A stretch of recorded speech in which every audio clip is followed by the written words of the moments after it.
right, so welcome everyone. My name is Sophie and I am a graduate student at the University of Florida studying food science and human nutrition. And over the last few weeks, I have had the privilege of interning for Gator Care Wellness. And today's webinar will center around tips for lowering your blood pressure and maintaining a healthier lifestyle overall. The title of this webinar, Eat This, Limit That, a DASH diet guide for lowering blood pressure. Oh, I am so sorry. So the objectives for this webinar include increased awareness, identify DASH-friendly foods, and application. I'll be describing the importance of adhering to the DASH diet for those with high blood pressure, explain which foods to eat and limit on the DASH diet, and then participants should be able to apply their new knowledge to current dietary and lifestyle habits.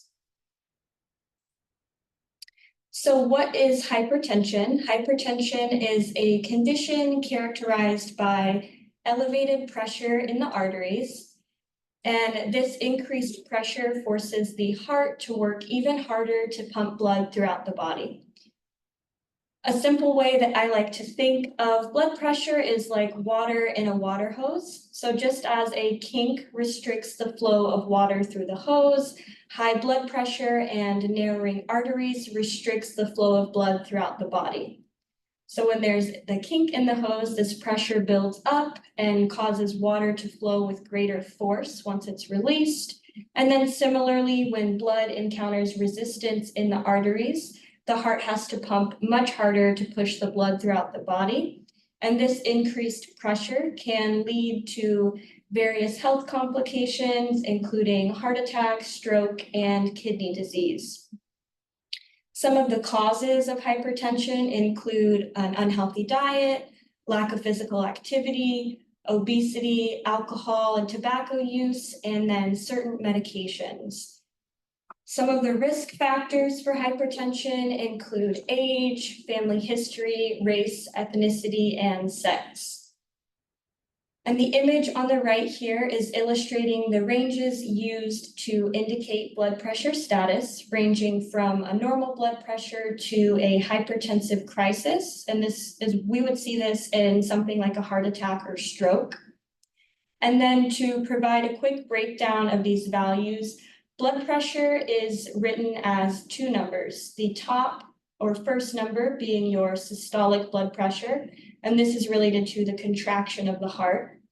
And then the bottom or latter number being your diastolic blood pressure, and this is referring to the relaxation of the heart.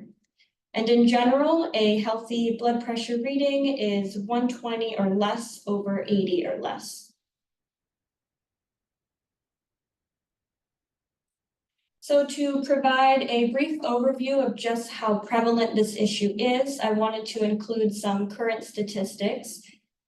The World Health Organization indicates that high blood pressure affects nearly 1.3 billion adults globally, 120 million American adults, and then to bring things a little closer to home, 67% of our Gator Care members deal with high blood pressure, highlighting its relevance to our organizational health initiatives.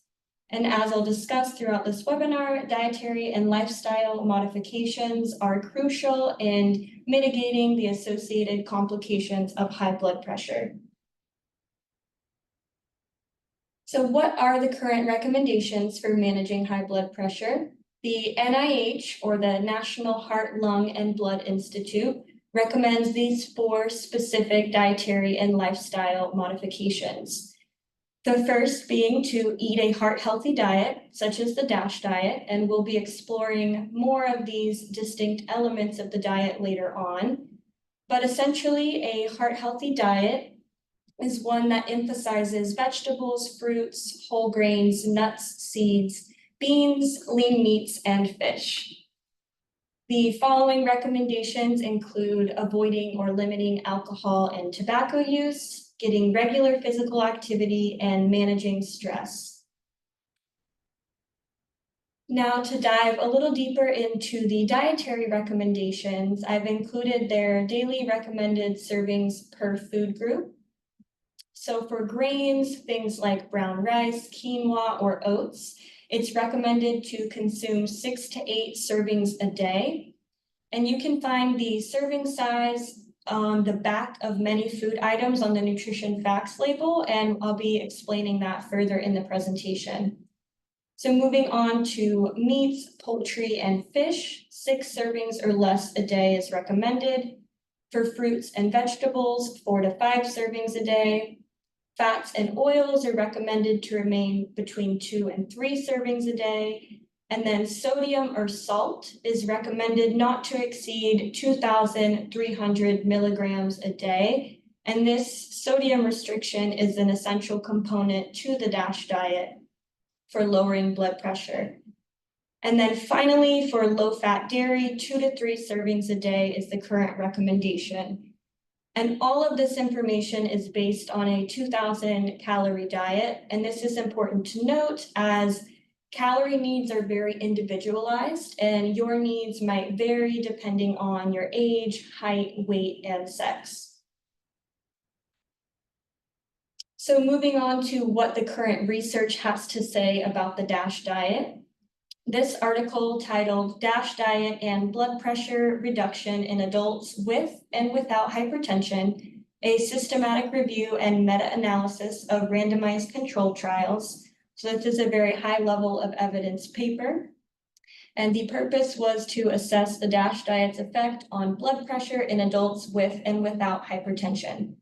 For their methods, they followed specific eligibility criteria for randomized controlled trials, and standardized data collection and analysis methods were used. For their results, they concluded that the adoption of the DASH diet results in significant systolic blood pressure and diastolic blood pressure reduction levels independent of baseline blood pressure. So essentially, they're saying that regardless of where participants started out on blood pressure levels, when they adhered to the DASH diet, they had a significant reduction in both systolic and diastolic pressure.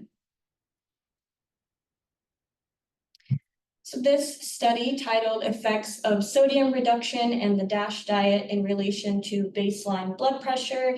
This was a randomized control trial, and the purpose was to compare the effects of low versus high sodium, DASH versus control diet, and then both of these on blood pressure.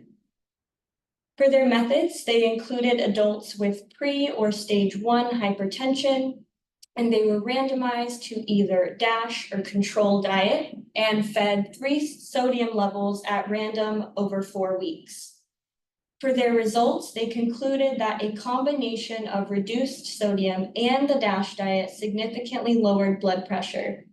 They also noted that the effects of DASH differed by level of sodium, and this is highlighting the individual and combined effects from both sodium reduction and the DASH diet itself. These graphs on the right are just illustrating that same idea. The orange boxes indicating those who were fed a DASH diet and low sodium, and the blue circles, those fed a control diet and high sodium. And you can see that at each baseline level, there were significant reductions in blood pressure. So what is the DASH diet? DASH stands for Dietary Approaches to Stop Hypertension. And this is a flexible and balanced eating plan that helps to create a heart-healthy eating style for life. Some of the 3 main components emphasized on this diet include increasing one's consumption of fruits, vegetables, whole grains, and fiber, and decreasing one's intake of saturated trans fats, full-fat dairy, sodium, sweets, and processed foods. And those processed foods being things like cookies, cakes, and pastries. Are all fats the same? So as mentioned in the previous slide, when following a DASH diet, it's recommended to decrease your intake of saturated and trans fats, But what exactly are these things? So I'm sure many of you have heard of this idea of good versus bad fats, unhealthy fats versus healthy fats, but you might not know what the difference is and what kinds of foods would contain each fat. So starting on the left with saturated and trans fats, these would be considered your unhealthy fats, or some might label them as bad fats. I personally don't like to label foods as good or bad. I think it's more of your relationship to the food and how often you're consuming that given food. But that being said, saturated and trans fats are generally solid at room temperature, and they're found in a lot of animal-based products. They're also found in fried foods, bacon, sausages, cured meats, tropical oils, margarine, full-fat dairy, and processed foods. A diet high in saturated and trans fats puts one at greater risk for heart disease as they raise your bad cholesterol or your LDL cholesterol. LDL cholesterol is often called bad cholesterol as it can build up in your arteries, forming plaque and narrowing your arteries and making it harder for your blood to flow. So similar to that kink in the water hose. And then moving on to unsaturated fats on the right, these would be considered your healthy fats. And they are usually liquid at room temperature and often found in plant products. Some dietary sources of unsaturated fats include avocados, olives, olive oil, salmon, nuts, and seeds. A diet rich in these fats helps to decrease your risk of heart disease as they raise your good cholesterol or your HDL cholesterol. HDL removes cholesterol from your bloodstream, taking it to your liver where it can be processed and excreted.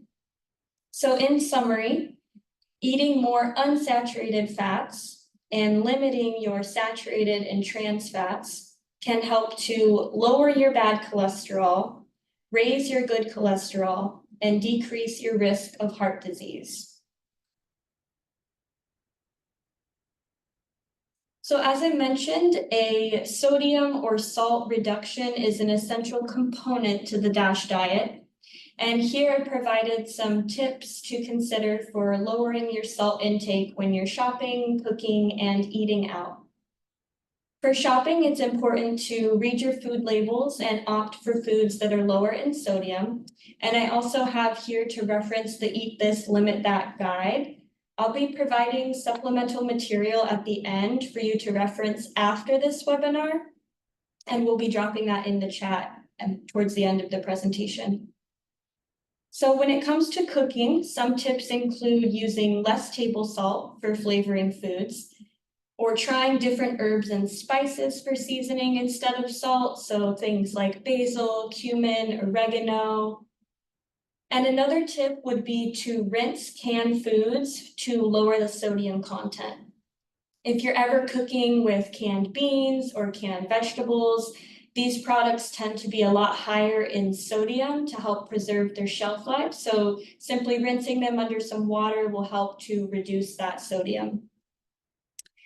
And then for eating out, this might be a trickier time when you would rather just enjoy meals with your friends and family and might not want to think of how you're going to lower your salt intake.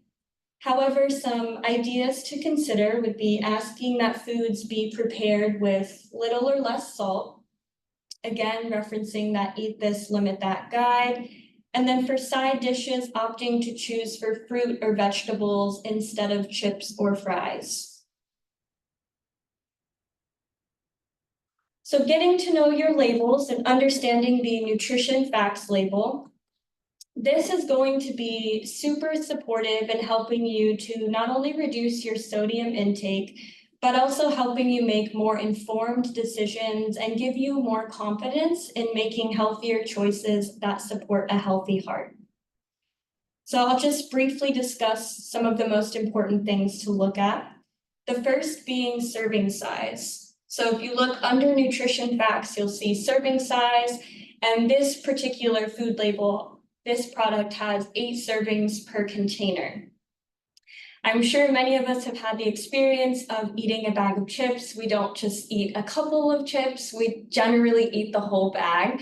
And this is important to be mindful of because everything on the nutrition facts label, the calories, etc., are all related to one serving. So if you eat an entire package, be mindful that in this case, the calories would not be 230, but they would be 8 times that. So just something to be mindful of.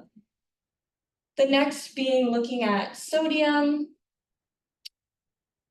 and seeing the amount of milligrams as well as this percent daily value here. And the percent daily value is comparing the amount of nutrient in one serving to how much you need per day. In the case of the label that I have here on the screen, it says sodium is 7% of your daily value, which would be considered a moderate amount of sodium. For the daily value, 20% or higher is considered a high source of that nutrient, and 5% or lower is considered a low source. So looking at something like the added sugars is 20%, that would be a high source of added sugars, or saturated fat being 5%, a low amount of saturated fat. But again, the serving size is important here as well. If you're consuming, say, 3 servings, then your saturated fat would be a moderate amount. The next thing to look at would be your nutrients. So you'll find a lot of your nutrients here on this lower section of the food label. Things to look for would be vitamin D, calcium, iron, and potassium. And you'll also want to look for fiber. These are all really important nutrients to keep in high amounts that are positive for your health. And the last thing that I would like to take note of for these food labels are health claims. You'll often see these labels on the front of packages, and for those adhering to a DASH diet or seeking to find a DASH-friendly diet, aiming to also reduce their sodium, you'll want to look for labels that indicate sodium-free, salt-free, no salt added, and reduced sodium. So eat this, limit that. This is a quick recap and easy guide of what foods to eat and what foods to limit on the DASH diet. When following a DASH or DASH-friendly diet, you'll want to consume a diet rich in fruits and vegetables, whole grains, poultry, fish, nuts and seeds, low-fat dairy, and then similarly aiming to limit fatty meats, so things like beef and sausages, cured meats, processed foods, sodas, sweets, and whole fat dairy, as well as sodium. So here are some simple swaps and practical tips for eating a more DASH-friendly diet. Some ideas might include swapping chips for veggies and hummus or veggies and guacamole, cookies for fruit, salt for different herbs and spices, so things like basil, turmeric, paprika, oregano, parsley. This is an area where you can really use your creativity and explore finding new herbs and spices that you may have never known about or never known that you really enjoyed.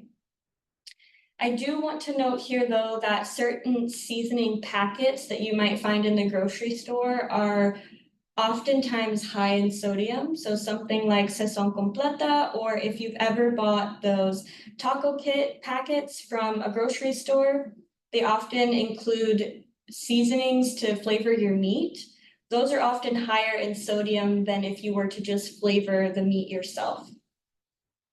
And additionally, they do create DASH-friendly seasonings. So if you wanted to find a, say, taco meat seasoning, they now actually create DASH products for some of those foods. So moving on to the images on the right, while these two sandwiches look relatively similar, the main difference here is the sandwich on the left contains those processed cured meats, and the sandwich on the right is a cooked chicken breast. So let's say you're having a sandwich every day using generally cold cut meats, trying to incorporate more whole foods, so more of a full cooked chicken breast in your weekly sandwiches. Another idea is opting for flavored water instead of soda, and then olive oil instead of coconut oil. Now, one thing I do want to note here is this might seem overwhelming, seeing all of these changes all at once, but I just want to encourage the idea of making small changes one day at a time, starting with one thing. And it does not have to be a drastic change. I know that the soda to a flavored water seems like a stretch, or cookies to fruit, but let's say you're having a Coca-Cola every day, opting for a flavored water on one of those days. Or if you're having 3 sodas a day, trying to one day or 2 days have 2 or 1. Some simple change like that can really help you in the long run and make it more sustainable for you. And just like anything, change can be challenging, scary, and unfamiliar. But here are some tips for long-term success on the DASH diet.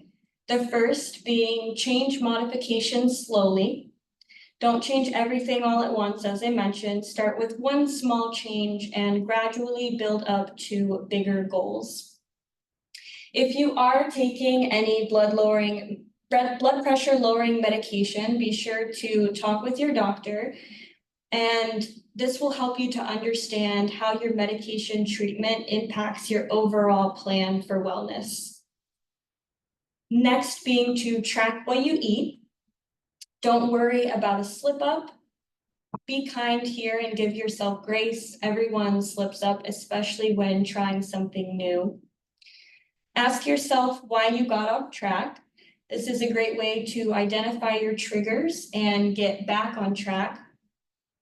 And then finally, celebrating success. Find ways to congratulate yourself for any progress on DASH, big or small. So for anyone seeking additional information, the NIH and American Heart Association are 2 great resources. And then, as was mentioned earlier, we'll be dropping in the chat 2 supplemental education materials. One will be looking at the nutrition facts label, and then the next will be the Eat This, Limit That guide. And for any of you who are Gator Care members and are looking for a more personalized program to assist you in lowering your blood pressure, we are offering a 4-month program called Beat the Pressure. This will be beginning in September and running into December. This program offers individualized health coaching and a variety of educational content to leave you feeling confident in managing your blood pressure and making healthy behavior changes. And if you are interested in this program, I would encourage you to scan the QR code and apply. And that is all I have for you today. Thank you so much for tuning in. See if there's any. Thank you, Abby, for dropping those in the chat.